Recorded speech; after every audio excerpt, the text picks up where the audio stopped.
What's up, Age of Empires 4 fans? It's FitzBro, and I am super excited to finally bring you this overview for the Byzantines. We've got the announcement up here on the page on the Age of Empires website, and we're going to be going through the civilization at a glance, some of their unique mechanics, their units, and of course, I've had my hands on the civilization, and boy, can I tell you what, when you guys see these Shiryu Siphon on the field for the first time, they absolutely everything up. They're amazing. You guys are going to love them. So let's dig into it. If you haven't already, subscribe to the channel. I'm going to be hitting you guys with some civilization overviews for all of them, as well as guides. I might get some early access to these civilizations. I'm not sure, but either way, some great content coming your way. Okay, let's get into the overview. The Byzantines, a new civilization available with the Sultans Ascend expansion for Age of Empires 4. The Byzantines come equipped with 3 unique aspects: an aqueduct network, access to mercenaries, and powerful Greek fire. So that's going to be what you've seen with the Shiryu Siphons, those fire rams, that Greek fire. Mercenaries, yes, that means you can hire units from other civilizations. You want a camel? You can have it. You want a nest of bees? You can have it. You're going to be purchasing that, well, with the 5th new resource, and that is going to be the olive oil. So the aqueduct network boosts the productivity of the empire and aids in the generation of this olive oil. So the aqueducts are going to be those water structures you've seen that you'll build all over. A unique 5th resource to hire mercenaries. From a militaristic standpoint, the Byzantines have capable command over the battlefield, pairing a broad roster of units and mercenaries with powerful Greek fire that can have a lasting effect on an impacted area. So just a lot of fun things to get into. You've got fire, you've got mercenaries, you've got new structures to build. It's going to be pretty cool. A little bit of history about them. In Age of Empires 4, the civilization of the Byzantines covers roughly early 9th century CE to mid 15th century CE. The Eastern Roman Empire, now commonly called the Byzantine Empire, was created in an administrative split with the Western Roman Empire in 285 and lasted over 1,000 years, surviving the fall of their Western counterpart and providing the shining center of medieval civilization in their capital of Constantinople, while beset by enemies on all sides. At their height, the Byzantines commanded a sprawling empire that spread throughout the Eastern Mediterranean. So a little history for you. Of course, you probably know the story of the Siege of Constantinople. There's actually a great documentary on Netflix I watched a few years back where I first really learned about the great bombards. Okay, playing the Byzantines. You can see the aqueduct there in the background. The Byzantines bolster their forces by using olive oil, a 5th resource that's unique to the Civ, to hire a vast array of mercenary forces. The civilization gains access to olive oil over time by gathering from the unique olive grove that replaces the standard farm. Okay, so it is going to be a unique farm, going to be giving you some olive oil. With access to such a broad roster of units and mercenaries, the Byzantines' highly varied army is capable of adapting to whatever they encounter. So they're going to have a lot of units under the belt. I'm kind of interested to see how this ends up balancing out, because the mercenaries can really, you don't know what the Byzantines, when you see them in the load screen, you don't know what unit roster they're going to have if they decide to go a mercenary route, which is a way you can or don't have to go. Additionally, networks of aqueducts and cisterns provide water to all corners of the Byzantines Empire, providing a variety of enhancements to all nearby villagers and buildings. As more cisterns are connected, the water level increases. So pretty much you build these cisterns. You see this building right at the end? This is the cistern, and you connect them to other cisterns. Now they've got to be spread out, right? There's got to be like a minimum radius, kind of like some of the maybe the YAM network or things like that, right? You got to spread out the radius. But basically, you build these up, the water level will get higher, and with it will give additional bonuses. So you could flip that between maybe you wanted to speed up production, maybe you wanted to speed up your resource gathering, etc. Right? So it's going to be a buff for your civilization. Engulf opponents in fire and flame by spreading Greek fire with trebuchets, dromons, and Shiryu Siphons. First invented by the Byzantines in 672, the Shiryu Siphon was a handheld Greek fire projector used to great effect on both water and land, creating lasting patches of sticky, burning ground wherever it landed. So notice that, guys. That's very important. lasting patches of sticking burning ground. So this isn't just like a you're on fire and it stops. Like there's going to be some land on fire and you do not want to touch it because it's going to be bad for your unit. So very unique. Not going to spoil too much here for you. The Byzantine units at a glance.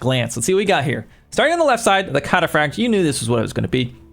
Completely enclosed in scale armor and equipped with a powerful lance, the Cataphract replaces the knight at a higher cost. Groups of Cataphracts are capable of devastating charge that tramples anything in their path. Now, this is different than just your typical knight or horseman charge. This is actually going to be an ability that they can trample. So you're going to be able to activate this. You're going to be able to run through units and do some damage like that.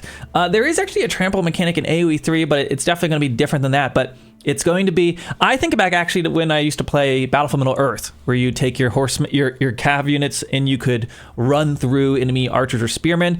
It's going to be kind of similar to that. But of course, you got to be careful where you trample if there's spearmen. The Varangian Guard, Imperial bodyguards drawn from North Europe and beyond. The Varangian Guards are powerful elite soldiers. By stowing their shield and swapping it for a great two-handed axe. The Varangian Guard trade armor for a significantly increased burst of damage with their berserking ability. So they're going to have a special ability that you're going to be able to do on a cooldown, make them go into berserk mode, and of course they're going to dish out a whole lot of damage while being a little bit more vulnerable. So it's going to be they're a unique man-at-arms unit. The game's design really has gone this way, right? It seems like almost all the civilizations have a unique man-arms or knight unit at this point. And my favorite part, the Gyro-Siphon, a replacement to the ram. The Gyro-Siphon sprays jets of Greek fire. These flames remain over time, leaving burning ground that deals damage to anything caught in the blaze. So they'll be sitting here spewing out their fire at this building, and if you run through that fire, you're going to take some damage. So it is a ram on steroids. Of course, going to have a different cost than your typical ram, but going to be super fun to play out there on the battlefield. I actually really wonder how it's going to impact villagers trying to take these bad boys out when they're shooting fire while they're sieging down, if it's going to need to damage, the villagers nearby. But that's yet to be seen. Limitine, I probably said that wrong. Engage the shield wall. I've been looking forward to a mechanic like this with the Byzantine Spearman replacement. So this is their Spearman replacement. While active, the shield wall drastically reduces incoming range damage at the cost of movement and attack speed. So they're going to be moving more slowly, but they're going to have more resistance to range. So could really help your tanking abilities using a unit like this in your roster. And of course, the mercenaries, it doesn't look like they mention all the mercenaries here. But pretty much, you're going to have a mechanic where you have a building, you can train mercenaries, you can spend your olive oil, and there's other ways to boost that out on the map by using the trade posts. And let's go down here. The Byzantines through the ages. Age 1, Byzantines can establish the first cistern, so right here, and the start of a future aqueduct network. Now, it's going to cost stone. Villagers gain a gathering bonus when within range of the cisterns, and buildings within influence can benefit from a variety of different enhancements. Okay, so there's a few different enhancements you can get there. In Age 2, the Grand Winery creates the opportunity in Age 2 to recruit mercenaries. Okay, gotta give the mercenaries wine, everybody knows that, and provides an olive oil production boost to villagers gathering nearby. The Age also brings with it the opportunity to quickly produce cavalry units via the Imperial Hippodrome. So basically, you can go for the winery, which is going to be kind of like teching towards mercenaries. It's going to be buffs for your mercenaries. Or you can go with the Hippodrome, which when I've played it, I think of it's similar to like a school of cavalry, right? So you're going to have a place you can produce cavalry right away in the Second Age, or maybe go, if you want to tech towards mercenaries, you can go that way. So there's different ways to play the civilization. Age 3. In Age 3, the Byzantines choose between the Golden Horn or the Cistern of the First Hill. The former allows civilization to automatically recruit mercenaries at no cost. So you see the theme here, right? You can pair that with the previous landmark, right, to really go towards mercenaries. Whereas the latter provides a powerful healing effect via the Pilgrim Flask. And that Pilgrim Flask technology, it is unbelievable. You can take, if you get this landmark, you can click on one of your units and you could heal up out on the field. So obviously a good alternative to some of these mercenaries maybe you want to train, but two options there for the Castle Age.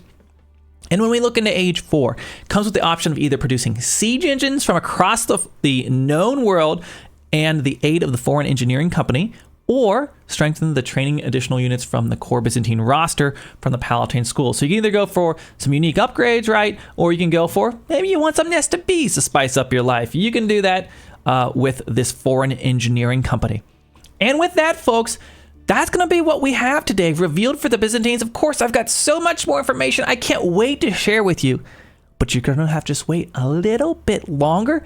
But I hope you're excited to play the Byzantines. Let me know what stands out to you down below in the comment section. And make sure you subscribe to the channel. As I mentioned, I'll be putting out overviews and beginner's guides for all these civilizations that they come out, and there's a lot of them. So make sure you stay tuned. Thank you so much for watching, and I'll catch you in the next one.